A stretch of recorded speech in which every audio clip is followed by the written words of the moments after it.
Welcome back. One of the three pan-Democrats who was invited to the recent military parade in Beijing says he's glad the central government is willing to speak with people in the opposition camp. But Tik Chi-yoon says the central authorities should communicate not only with so-called mild Democrats. Winna Wong has more on that. Having just returned to Hong Kong from Beijing, Democratic Party member Tik Chi-yoon told TVB that he doesn't know why he was one of the few pan-Democrats invited to Thursday's military parade. In my imagination, because I'm staying in the mild Democrat, so maybe central government feel I'm more easy to communicate. So I have been invited to join this event. Speaking on a radio show yesterday, Cheng Yu-tong, a local National People's Congress deputy, said there are many levels of pan-Democrats, and it's unlikely some groups will be able to speak with the central government anytime soon. But Tik says it's not enough for Beijing to only talk to people like him. I don't agree with this approach because individual groups have represent different people. And I think central government need to listen all the voice from different groups, so that it gives Hong Kong people think that the central government really want to listen the voice of Hong Kong people. He says a selective approach to communication will only divide the pan-Democrats and make it awkward for those who are granted a meeting. He added that this may put them under suspicion of betrayal. Last month, Tik announced plans to quit the Democratic Party to form a new group with other former party members. He says the party has become radicalized, especially after relations with the central government turned sour during the political reform stalemate. And most importantly, he thinks the Democratic Party right now lacks a clear direction. Tik was one of the three pan-Democrats invited to the Beijing military parade, marking the 70th anniversary of China's victory over Japan in World War II. The other two were Health Services sector lawmaker Joseph Lee and Ronnie Tong, who quit the Civic Party in June and is giving up his Legislative Council seat. Winna Wong, TVB News.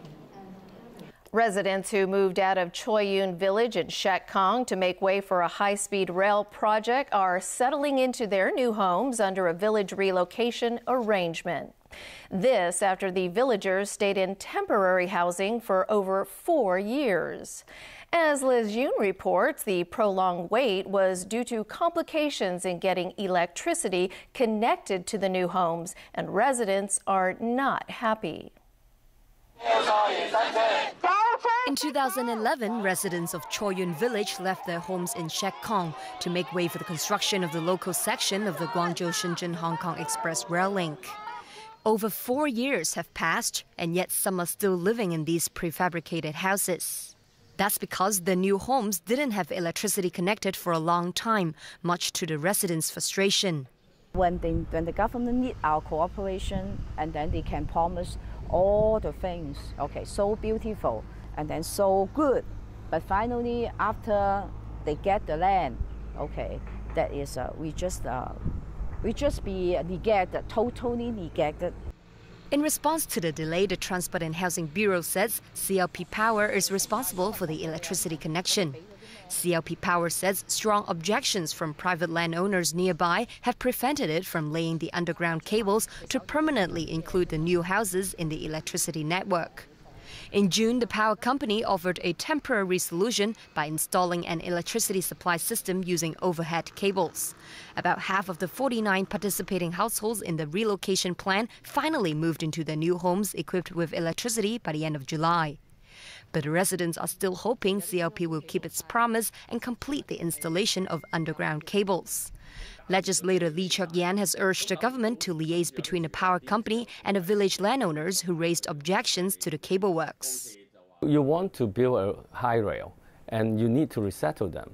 Then you should support them, help them. But then this very simple task of having electricity, which is very basic, it takes 1 year. How can that be possible? Lee stressed the government has the responsibility to ensure that these residents who gave up their houses for the city's development have a proper place they can call home. Liz Yun, TVB News.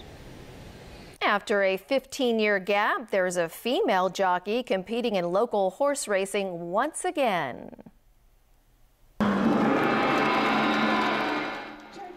On the first day of the new racing season, Chief Secretary for Administration Carrie Lam showed up at the Sha Tin Racecourse to help kick off the races. However, all eyes were on 22-year-old Kay Chong.